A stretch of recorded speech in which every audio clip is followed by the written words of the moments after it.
I greatly appreciate you all being here today for sharing with me the most important day of my professional life and the third most important day in the history of the college.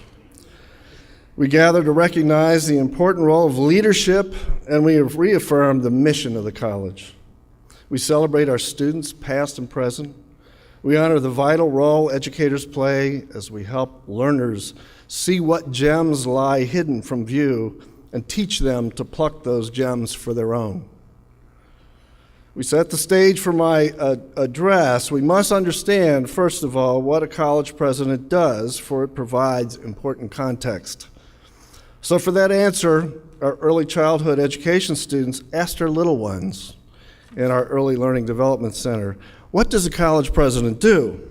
And a few of the precious answers were, I never heard of that before. He puts people not in wars. That's interesting. He makes kids better and not sick anymore. That's that doctor part, I guess. He goes on a big airplane and he wears a suit. The college president only has to do half the work because they're lucky. And my favorite, he'd be in charge and that's all.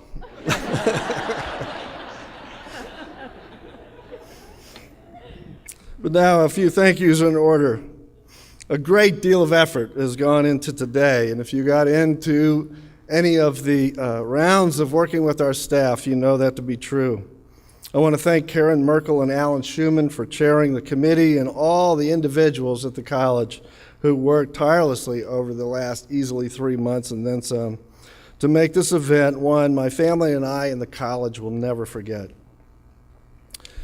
It's crucial that I recognize and thank all of you who are here for your role in helping me progress to this point in my career. Also, everyone in this room has impacted me by your hard work, friendship, support over the years. That platform, built from your collective contributions, is that upon which I stand today. To our distinguished guests on the stage, to our faculty and our staff, to our elected officials, our dignitaries from sister colleges, to my friends and my family, thank you very much for your support and for attending. It's humbling beyond words to see you all here. In taking the helm as president, I am able to benefit from a superb leadership provided to the college by Presidents Emeriti, Dr. Joseph Shields and Dr. Faye Papalardo.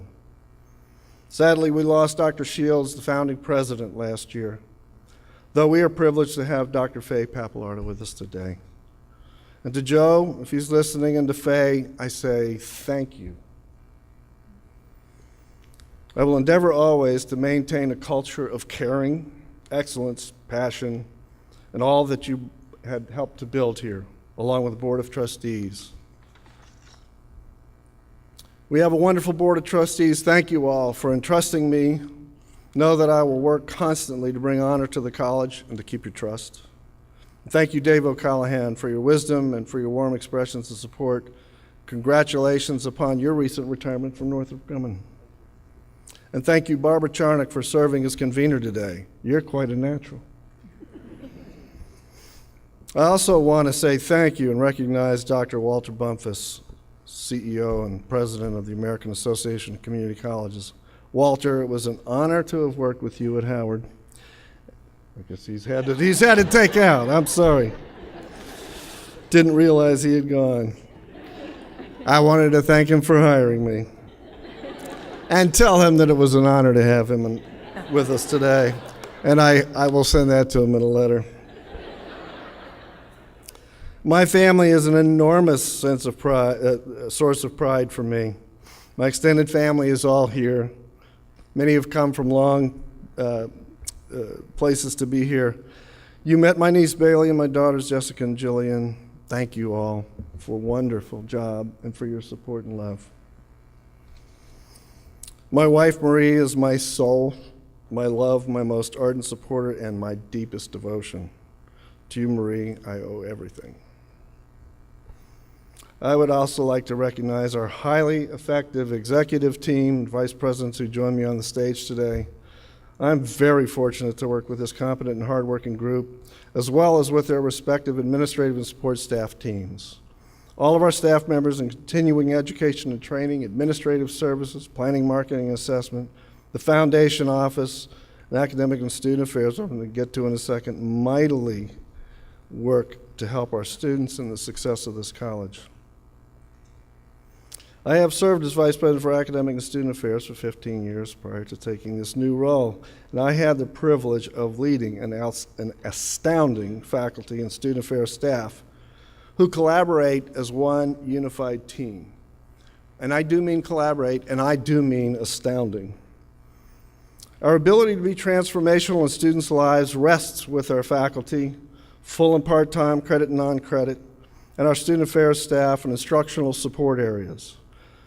And they come through with exceptional commitment. In all sincerity, you are my heroes. And to the entire staff at Carroll Community College, I say thank you. It's a rare privilege to be able to lead such an outstanding and committed group of individuals. Based on my childhood and my public school years, my siblings are probably a tad flummoxed to see me upon this stage. Growing up, I was the classic music jock, an academic underachiever. I took a flight path that hovered just below the radar. My approach to school had a certain, shall I say, economy of effort. I did what was necessary to get by. But when I got to college, a new world opened up. I learned that I was limited only by my personal expectations and my dreams. That metamorphosis continues to fuel my passion for the transformative power of higher education today. Therefore, this ceremony is to reaffirm our mission to be a vibrant and innovative center for higher learning for our community, with all the context associated with the term higher learning. Higher education serves as a catalyst for individual change and achievement, facilitates the processes of interpreting and transferring knowledge. It helps individuals discover talents and develop new skills. Community colleges are the hub of higher education, enrolling well over half of all undergraduates. We serve a wide spectrum of students. We take them from where they are as learners and expertly guide them to achieve at a higher level. Whether they enter needing a little bit of help or they enter already having completed degrees. Serving a broad range of students is quite a challenge and one of great import. The community's college stands as a beacon of promise and hope. We are democracy's college. A few student stories will tell it. Mary Jo Peyorati college career started at the age of 47 in our education program. She quickly earned recognition for outstanding achievement. She says of her situation here as a student, I had many doubts as to whether I could be successful at college and teaching. I would like to thank the college faculty and administrators for believing in my potential and recognize that recognition boosted my confidence and inspired me to continue to receive my bachelor's degree. Today, she completed her AAT degree as well as her bachelor's degree in elementary education and is currently employed by the Baltimore County Public Schools as a special educator. Chris Bradford turned a STEM academic community event into an internship and ultimately into employment with an engineering firm while he attends school. He now receives tuition assistance and gains valuable experience as he completes his AA and ultimately his BS in engineering. Jack Gareki, a computer graphics design student, is the featured artist in our exhibition located out in the Great Hall, where our reception will be.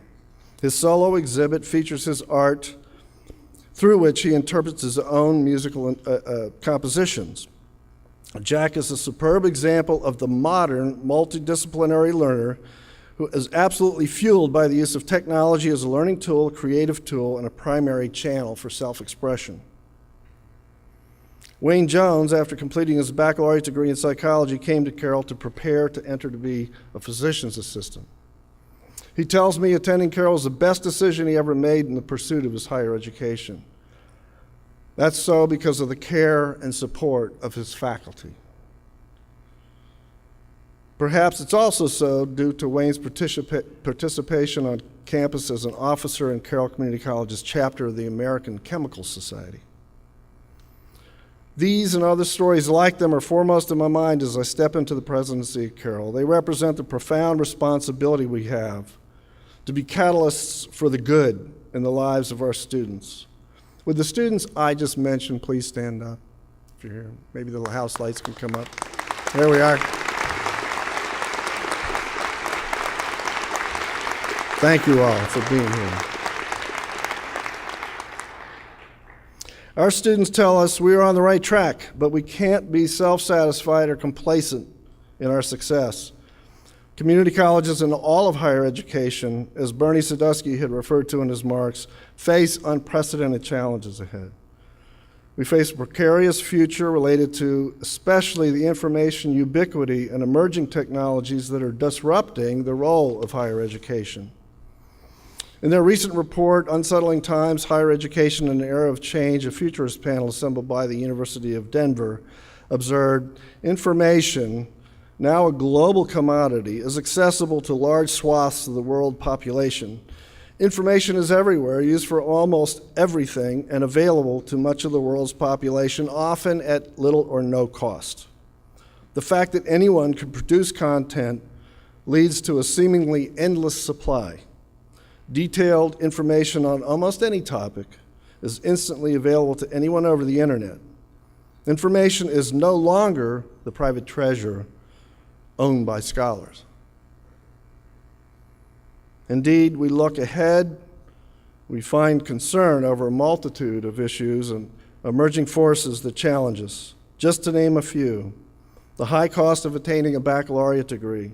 By some estimates, costs have risen 100% since 2003, 2004. Changing demographics yielding more diversification and declining enrollments for some colleges. In our region, that's the case. More colleges and other entities are competing for these fewer students. Competitors offer disruptive solutions and challenge our traditions, our practices, and our pricing. And there's a loss of public trust in higher education. To be sure, the river ahead for education and higher education will be turbulent, but this is not a time to be retracting or to be careful. It's a time to be innovative and to create our own disruptive answers. In this context, we can learn much from two of my favorite quotes. First one is, every system is exquisitely designed to yield the results it delivers. Think about that. The source for which I'm not sure. And the second by Albert Einstein. The definition of irrationality is applying the same solution to the same problem and expecting a different result. Together, these ideas point to the need to disrupt our own thinking and to redesign our approaches. Carroll Community College is well positioned to ride the approaching rapids. We offer multiple avenues for access. We respond quickly to community needs. We're half the cost of the university system, and thus make the combined cost of a baccalaureate much more affordable. We have been re-engineering, modularizing courses, implementing high-impact practices appealing to students' need for hands-on and problem-based learning. Our future is in sharp focus. With the help of grant funds and cost containment strategies, we are launching new programs in key areas for Maryland, such as cybersecurity, and our engineering and STEM programs are growing nicely. We are refining current partnerships, such as those with the business and industry and Carroll County Office of Economic Development, and our jointly operated facility for healthcare education at Mount Airy with our sister colleges from Howard and Frederick counties. We are re-examining instructional costs and expanding the use of predictive analytics in decision-making. We're closely monitoring performance and restructuring systems to support student success and their completion. We continue to involve our stakeholders in the process of shaping our programs. This is challenging and invigorating work, There's much to be proud of at Carroll Community College. We have earned distinction nationally for the many things, including innovation in the curriculum and our approach to assessing student performance in general education. Student performance is improving. Our retention and transfer completion rates are consistently among highest in Maryland and nationally. We move from this theater into our future. And as we do, I want our students and our communities to know that we are a tremendous investment in the quality of life for our citizens. We will continue to be the center that imbues integrity, results, and responsibility. Therefore, to our students, we pledge absolute commitment to creating an engaging and active learning environment from which you will be well prepared for continued pursuits. We implore you to invest in yourselves. We expect you will complete what you started and will do so as quickly as your life circumstances will allow. To our community, we pledge our sustained focus on quality, continuous improvement of student outcomes, and our contribution to workforce preparation and economic development. To our elected officials, and those out here, we pledge our full partnership. We understand fiscal pressures and will continue to be careful stewards of our resources. And we ask that you continue to invest in Carroll County students so they can better invest in themselves. We ask for continued support from our donor community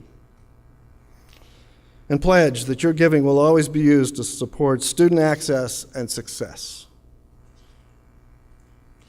Well, today I've spoken of our mission, what we do as higher educators, and our passion for our work. I have spoken of challenges ahead, our success, and our future direction. And I step from this stage energized by this wonderful, if not overwhelming, show of support. And among the expressions of support was a letter of encouragement sent to me by Delane Hobbs of our Board of Trustees. Among the many important things he said to me was, don't take too much advice, keep at the helm, and steer your own ship. And I love that. However, during the course of the last few days, I received some advice worth sharing. When asked, what should the president do to make the college better? Going back to our littlest learners, they said, make sure to help others. Check. That's wise. Clean up so ants don't come. Also, check. Give students less work. Excuse me. Put a pool, a massage room, and rest areas in the back of the school for students who are there for their whole life. Must have been the child of a student. And my favorite, say thank you all the time. Wise indeed. Thank you all for attending today. You do me great honor. And our mission and our students and our passion for being Carroll Community College is truly celebrated. Thank you very much.